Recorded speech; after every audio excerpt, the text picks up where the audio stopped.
Hey, what's up, everybody? And as rumors continue to mount up about Xbox going multi-platform, I've noticed some people within the know are starting to maybe take a step back and are like, this might not be as bad as some of the reports claim. It's a very interesting 180 compared to just a few days ago, or really even yesterday for that matter. And that kind of begs the question, are people overreacting to some of the rumors online? So, you know what? Let's talk about that today, as well as a leak that I'm actually particularly very excited about, if true. Get into that here in a little bit. I imagine a lot of JRPG fans will be as well, so do make sure to stay tuned for that, as well as a few other stories. But let's just go and jump right into this, starting off with that Xbox situation, because after all of the chaos, a few notable accounts have started to walk back their frustration. Colt Eastwood, as an example in his podcast, allegedly got a DM from somebody while he was on air. And you know what? Let me just go ahead and play the clip for you. We think about like Netflix as a platform, as a subscription service, and it's like memed now, where it's like I sit on Netflix and I scroll and I scroll and I scroll until I find something that I want, right? That's not necessarily a great thing, right? So that's why like day and date stuff it's not attractive to like a lot of people. Colt, are you okay? Yeah, I got a DM right before the show started. I wish I would have read. I'm not going to say who it's from, okay? Because I want to keep this. Next week will be better, laugh out loud. Don't believe everything you've read, exclamation point. When I talk about people that I trust, I'm talking about someone that we have 1,400 people here watching. I'm going to read it again. Because Phil said we're going to talk about it next week. And I hear you. I hear you. We hear you. Next week will be better. Laugh out loud. I said, sleep well. What a crappy week. And he said, next week will be, he or she, next week will be better. Laugh out loud. Don't believe everything you've read. Exclamation point. Ooh. So, okay, you can kind of take that as you will. Some people trust Colt, other people don't. So I'll let you be the judge of all that. But then you have Jez Corden, and he posted this in response on Twitter. This would have been the smart thing to do. He's referring to waiting on the official Xbox statement and then continues on to say, I think a lot of people will feel a bit silly in the coming weeks. So this does beg the question, are people maybe overreacting to the rumors? And I think that it all kind of depends. I think fans that are concerned about what they're hearing online needs to voice that concern. If fans expect to have any kind of input at all in the hopes that Xbox will walk back this alleged strategy, that's by letting your voice be heard. So I think in that sense, I don't think people are overreacting. If there's ever a time to show your frustration, that time would be now in the hopes that they're listening, as, Phil Spencer claimed. A lot of the reports going around also indicates that this strategy, whatever it is not finalized. They might have considered certain games, but that doesn't necessarily mean that they're going to go through with said strategy. So they theoretically could adjust that strategy as they hear fan feedback online. At the same time, though, I think to some extent, certain people are, yes, taking this outcry to the extreme. There's really no reason to sell your console yet, being the keyword here. At the end of the day, while there's a lot of smoke behind these rumors, and it does sound like there is probably some truth behind them, Phil Spencer's response even kind of indicates that something has changed. But there's still a lot of things that's unconfirmed, and we do need to kind of wait for context to see exactly what's going on. If people are going to make a decision, they should make an informed decision based off of official language rather than jumping the gun and basing it off of unconfirmed rumors. That's all I'm trying to say here. And that's why I'm kind of saying that there are certain people that might be making their decisions a little bit premature. We do need to hear from Microsoft to get their exact plans. That way we can get as much information as possible before absolutely losing our minds. That's all I'm trying to say. Now, let's speculate here for a moment, though, because there are several different things that they could announce at this business event, whatever that even means. One, as a lot of the rumors suggest, is timed exclusivity. Maybe some or even all of their games will be timed Xbox exclusives and then go to another platform, let's say a year later. Now, maybe that's just limited to Bethesda and Activision Blizzard. Maybe Xbox Game Studios is just exclusive, period. That is another thing that we would kind of need to know. Something else very interesting, though, was brought up in this discussion because Xbox Game Pass has been a big part of the conversation. Now, this is all purely hypothetical, but I'm going to go and throw this your way. There was a Discord leak a while back about Xbox that has proven to be pretty accurate so far, and first-party Xbox Game Pass Day 1 releases was kind of brought up into question and how expensive AAA games are to make, especially with their ballooning budgets. So what if Xbox decided to walk back their Day 1 first-party games? What if they started to stagger some of their bigger games into the service instead of releasing them Day 1?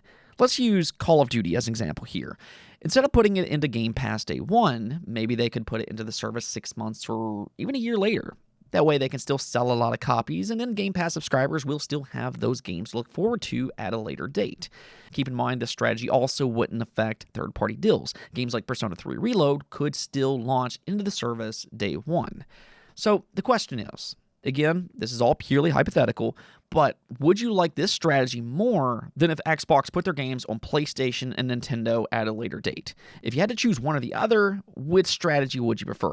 Now, for me, I think that this is actually a fine idea. That's pretty much what I've been saying all along about PlayStation Plus. I think that would be a great strategy for Sony's games because you're kind of getting the best of both worlds. It's still a great bonus for subscribers, maybe not as great as Day 1, but it also gives these companies a better chance to sell millions of copies for their AAA games. So if Xbox Game Pass were to do something like that, as a subscriber myself, personally, I'd be okay with it. Again, though, that whole situation is just hypothetical, but let me know what you all think about all this. Do you think people are overreacting, and what are you expecting Microsoft to announce next week? Do you think the rumors have been blown out of proportion, or are you bracing yourself for bad news? Let's go and move on over to another leak, though, that I'm actually particularly very interested in because I am a big fan of the Persona series. I do firmly believe that they're among the greatest JRPGs ever made, and, well, Persona 3 Reload, as expected, is pretty awesome. It's been having a lot of success on Steam. I imagine it's performing very well on consoles as well.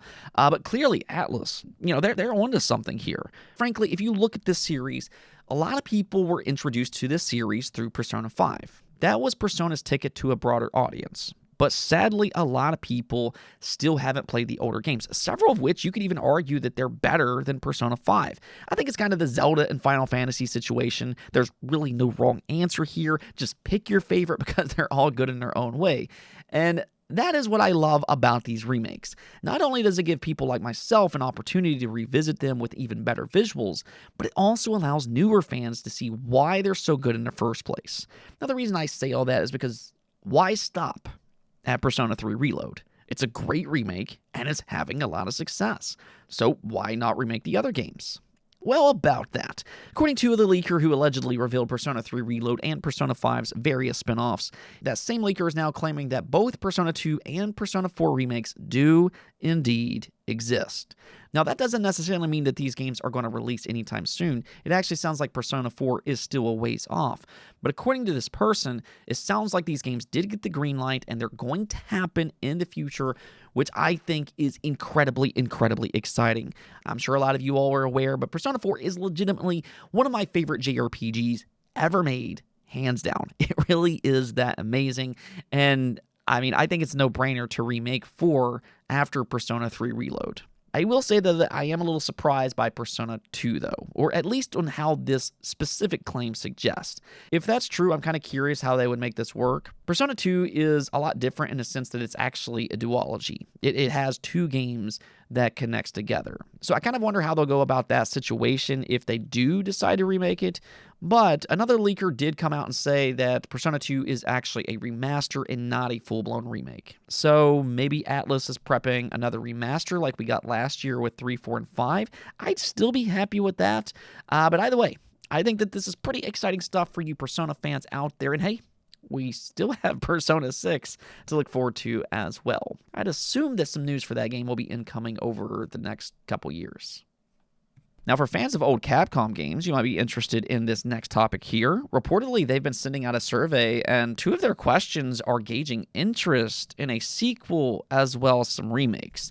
One question asked fans to pick 3 franchises that they would like to see get a sequel or a brand new game for.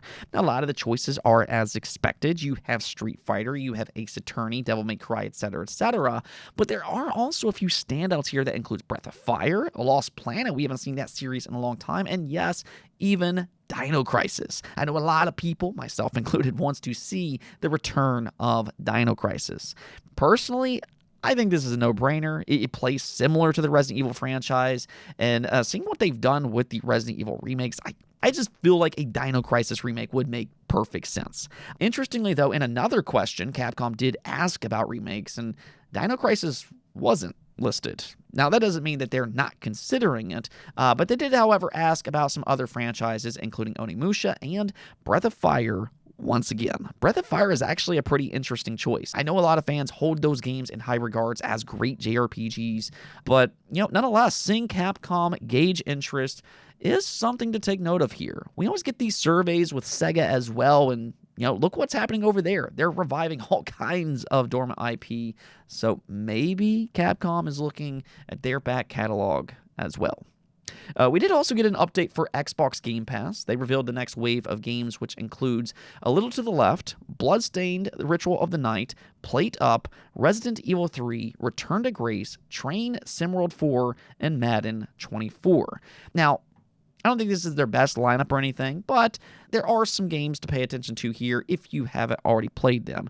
Bloodstained is one that I would highly recommend. It does come from Koji Igarashi, which has worked on games like Castlevania Symphony of the Night. A lot of people do consider that to be an all-time great, and Bloodstained, it really did live up to the hype. It's a very good game and an easy recommend. I can also say the same about Resident Evil 3. It might not necessarily be as beloved as Resident Evil 2 and Resident Evil 4, but it's still a good remake, all things considered. The visuals look phenomenal, and it's really just a fun game to play. If you haven't already played the Resident Evil series, you absolutely should try it. And hey, if you're a Game Pass subscriber, what better time to try? In fact, Resident Evil 2 is also available in Game Pass, so, start off with Resident Evil 2, then jump over to Resident Evil 3 if you like that, and then if you like both of those, definitely check out Resident Evil 4. That's a must-buy game in my opinion, but hey, on Game Pass, you can at least try 2 of the 3 out.